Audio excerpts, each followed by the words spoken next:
Good morning everyone. BEd first year. आज आपका paper pedology of geography. मैं आपको पढ़ा रही थी यूनिट थर्ड में मैं आपको पढ़ा रही थी भूगोल का शिक्षण शास्त्र, जिसमें आपको कंटेंट से रिलेटेड यूनिट है आपकी। इसमें आज आपका टॉपिक है पृथ्वी का सांस्कृतिक मूल्य निर्धारण। पृथ्वी हम देखते हैं कि पृथ्वी पर कई प्रकार की वनस्पतियाँ पाई जाती है, कई प्रकार की जलवायु पाई जाती है, मौसम अलग अलग होते हैं। जब मानव रहता है उसका इफेक्ट भी, क्योंकि सभी जगह की जलवायु या वहाँ का तापमान एक जैसा नहीं होता है, रहन सहन एक जैसा नहीं होता है। वहाँ पर हम ये कह सकते हैं नदियाँ तालाब एक जैसे नहीं है, पर्वत पठार एक जैसे नहीं है। प्राकृतिक संरचना ही पृथ्वी की एक समान हर जगह नहीं होती है। जब एक समान ये सारी चीज़ें नहीं है, ये ही कहीं ना कहीं मानव जीवन को भी प्रभावित करती है। या हम ये कह सकते हैं कि जो परिवर्तन होते हैं, चेंजेस होते हैं, उसका कारण ही क्या होता है। पृथ्वी में हम ये जो भी जितने भी परिवर्तन होते हैं, ये कभी तो आकस्मिक भी होते हैं और दीर्घकालिक भी होते हैं। आकस्मिक परिवर्तन जो होते हैं, जैसे ज्वालामुखी एकदम से आता है, कितना नुकसान करके जाएगा पता नहीं होता है। भूकंप है, अचानक से आएगा, कितना नुकसान करके जाएगा पता नहीं है, क्योंकि इसका हम पहले से पूर्वानुमान भी लगा नहीं सकते हैं। हम ये कह सकते हैं दीर्घकालीन या धीमी गति से जो परिवर्तन होते हैं, समुद्र की लहरें है, बहता जल है, उसका हम एक अनुमान लगा सकते हैं, क्योंकि उसमें जो परिवर्तन आता है वो धीरे धीरे आता है, एकदम से नहीं आता है। एकदम से इसलिए नहीं आता है क्योंकि उसमें जितने भी चेंजेस आ रहे हैं वो धीमी गति से चेंजेस आ रहे हैं, एकदम अचानक से चेंजेस उसमें नहीं आते। लेकिन जो आकस्मिक आता है उसका हम अनुमान भी लगा नहीं सकते। उत्तराखंड में बादल का फटना, उसका हम अनुमान नहीं लगा सकते। एकदम से बादल फटेगा, कितना पानी आएगा, कितना ही भूखंड को वो तोड़ता हुआ निकलेगा, हमें इस चीज़ का जरा सा भी ज्ञान नहीं होता है। कितनी ही टेक्नोलॉजी का प्रयोग हो जाए या कोई भी प्रयोग हो जाए, लेकिन पृथ्वी का सटीक अनुमान या सटीक ज्ञान करना मुश्किल है। और कहीं ना कहीं यही सारी चीज़ें क्या करती है, मानव जीवन को भी प्रभावित करती है।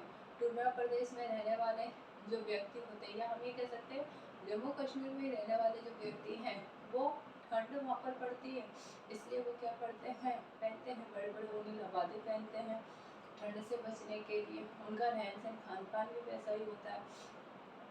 जहाँ पे ठंड नहीं पड़ती है वहाँ पर उनका रहन सहन क्या होता है, वो गर्म कपड़े नहीं पहनेंगे, वो सूती वस्त्र पहनेंगे। राजस्थान प्रदेश में भी, जहाँ पर सबसे ज़्यादा रेतीली भूमि होती है, रेतीला प्रदेश है, जहाँ पर सबसे ज़्यादा गर्मी पड़ती है, वहाँ के व्यक्ति क्या पहनते हैं, ज़्यादा से ज़्यादा खादी कॉटन का कपड़ा पहनना पसंद करते हैं। इस तरीके से ही जहाँ पर पानी ज़्यादा है, यहाँ कह सकते हैं हम समुद्री क्षेत्र पाया जाता है, वहाँ आर्द्रता अधिक होती है, ह्यूमिडिटी अधिक होती है, तो वहाँ पर क्या होता है कि बारिश कभी भी अचानक आ भी सकती है। और मतलब वहाँ का मौसम एक जैसा ही रहता है, ना सर्दी रहती है ना गर्मी रहती है, टेम्परेचर में कोई भी चेंजेस नहीं आता है। तो ये सारी चीज़ें ही क्या करती है, पृथ्वी के सांस्कृतिक मूल्य का निर्धारण करती है। हम जैसे लिखेंगे इसमें भूगोल द्वारा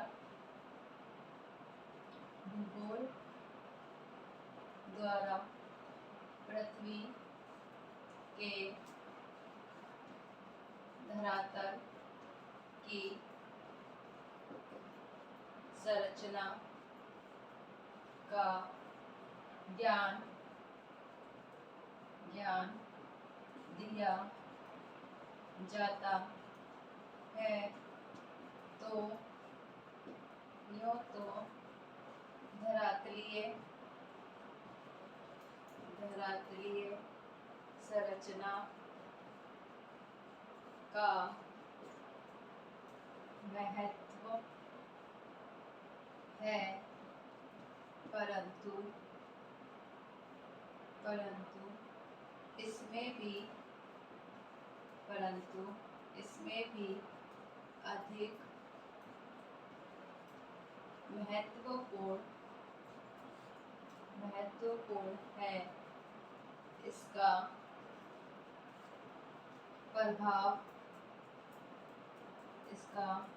प्रभाव जो उसके आसपास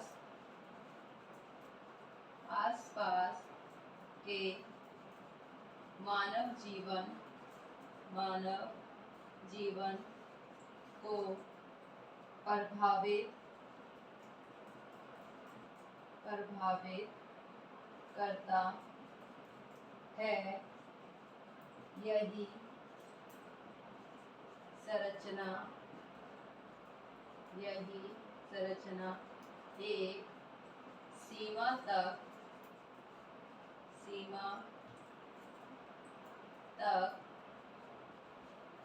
मानव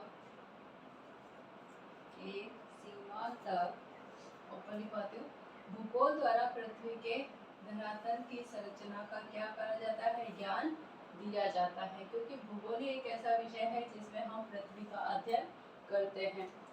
धरातलीय संरचना का महत्व समझाया जाता है, क्या महत्व है, इसमें भी अधिक महत्वपूर्ण है जो प्रभाव उसके आसपास के मानव जीवन पर किसके ऊपर पड़ता है, प्रभाव पड़ेगा तो जीव जंतुओं पर पड़ेगा। जीव जंतुओं में मनुष्य भी आता है, तो मानव जीवन को प्रभावित करता है, क्योंकि जंतुओं पे पड़ेगा, वनस्पतियों पे पड़ेगा तो वो समझते नहीं है, जंतुओं में बुद्धि नहीं होती है, पशु पक्षियों में, लेकिन मानव में बुद्धि होती है, तो मानव उसको प्रभावित जब करता है, आसपास का क्षेत्र उसको प्रभावित करता है, तो यही संरचना क्या है, एक सीमा तक मानव के जीवन को प्रभावित करती है। जैसे वायरस है, हम अभी किससे लड़ रहे, कोरोना महामारी से लड़ रहे, तो कोरोना महामारी सबसे ज्यादा किसको प्रभावित करी है, प्रभावित ही किसको करा है, मनुष्यों को करा है, पशु पक्षियों को तो करा नहीं प्रभावित, मनुष्यों को करा है, तो उसका प्रभाव किसके ऊपर पड़ रहा है, मनुष्यों के ऊपर पड़ रहा है।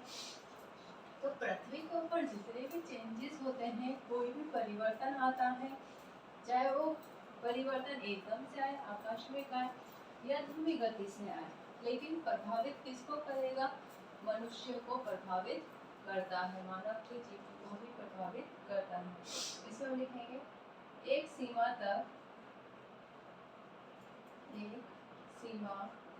तक मानव की सांस्कृतिक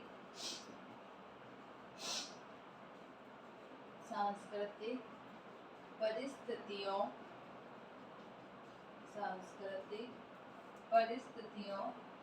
व मूल्यों का सृजन करती है, जैसे टुंड्रा प्रदेश के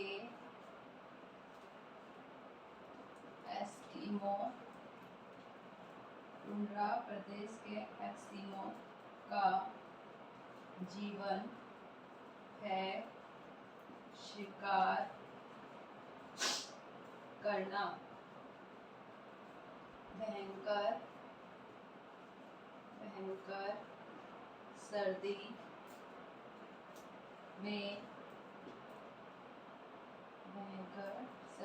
में समुद्र की खाल को पहनना,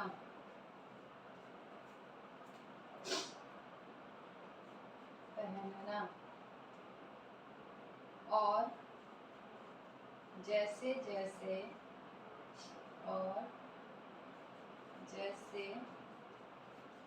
तैसे कठिन परिस्थितियों में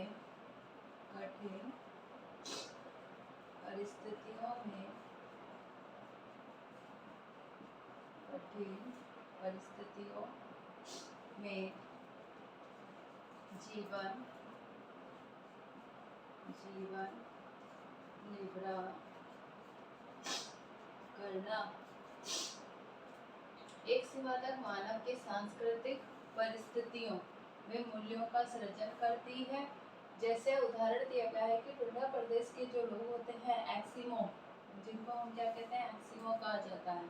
एस्किमो का जीवन होता है शिकार करना, ज्यादा से ज्यादा क्या करते हैं, शिकार करते हैं। भयंकर सर्दी में समुद्र हम ये कह सकते हैं एक पशु होता है, उसकी खाल को पहना वो सर्वाधिक गर्म होती है। जैसे लद्दाख में भी इस चीज का प्रयोग करा जाता है। तो समूल की खाल को पहना, जैसे तैसे उस कठिन परिस्थिति में अपना जीवन निर्वाह एस्किमो के लोग करते हैं। वो जीवन निर्वाह अपन नहीं कर सकते, क्योंकि हम ये उस वातावरण में पैदा नहीं हुए, या उस वातावरण के साथ जब हम नए नए एडजस्ट होते हैं, करने लगते हैं, तो हमारे को ऐसा लगता है कि इस जगह पे तो हम रह ही नहीं सकते। तो आम व्यक्ति उस जगह पे नहीं रह सकता है, जो एस्किमो के लोग होते हैं वो भी ज़्यादातर उस जगह पर रह सकते हैं। फिर हम लिख सकते हैं पृथ्वी के धरातल, पृथ्वी के धरातल पर परिवर्तन होते रहते हैं।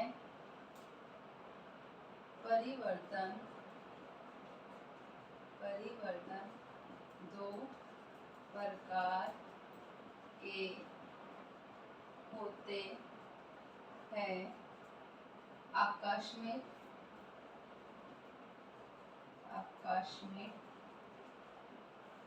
परिवर्तन और धीमी गति वाले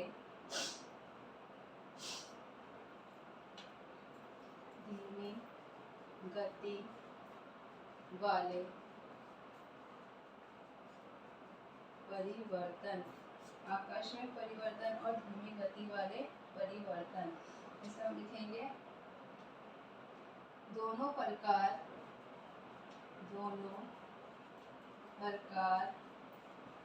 के परिवर्तन आंतरिक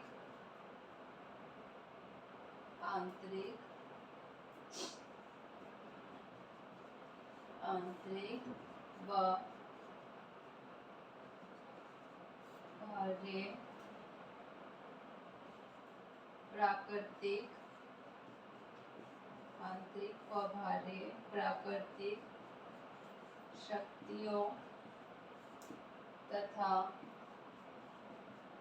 प्रक्रियाओं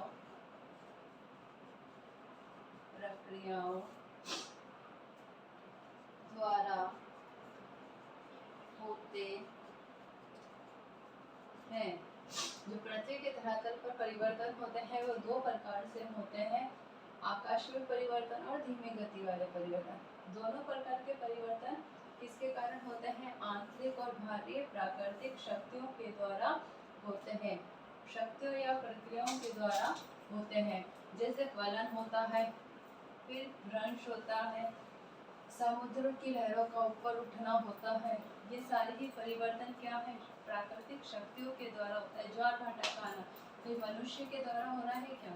या कोई हम ये कह सकते हैं उसमें टेक्निकल कुछ रखा हुआ है, टेक्नोलॉजी का प्रयोग होता है? नहीं, वो अपने आप ही आता है, उसमें किसी का भी हाथ नहीं होता है, मनुष्य का नहीं होता है।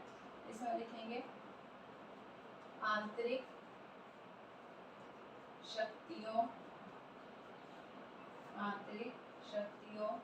में ज्वालामुखी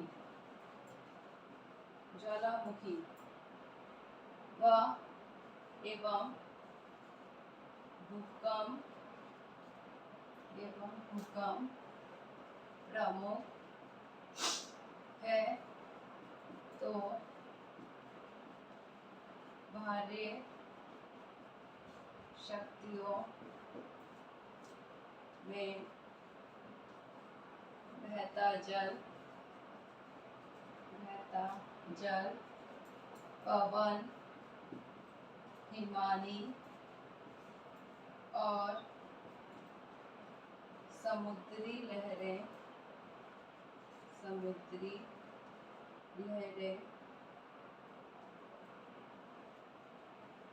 आती है। आंतरिक शक्तियों में क्या आता है? ज्वालामुखी और भूकंप प्रमुख है, और बाह्य शक्तियों में बहता जल, पवन, हिमानी और समुद्री लहरें आती है। आंतरिक शक्तियों में ज्वालामुखी, भूकंप, भूसंकलन ये सब भी होता है। भूसंकलन ज़्यादा से ज़्यादा कहाँ होते हैं? उत्तराखंड में होते हैं। एकदम से पानी का आना, बादल का फटना, पहाड़ का टूटना, जमीन का धंसना, ये सब क्या है? भूसंकलन ही है। तो भूसंकलन, ज्वालामुखी, भूकंप, ये सब आंतरिक शक्तियाँ हैं और बाहरी शक्तियाँ क्या है? समुद्री लहरें, बहता जल, ये सभी क्या है? बाहरी शक्तियाँ हैं। गृह कार्य है आपका पृथ्वी का सांस्कृतिक मूल्य किस तरह परिवर्तन से जुड़ा हुआ है? उदाहरण सहित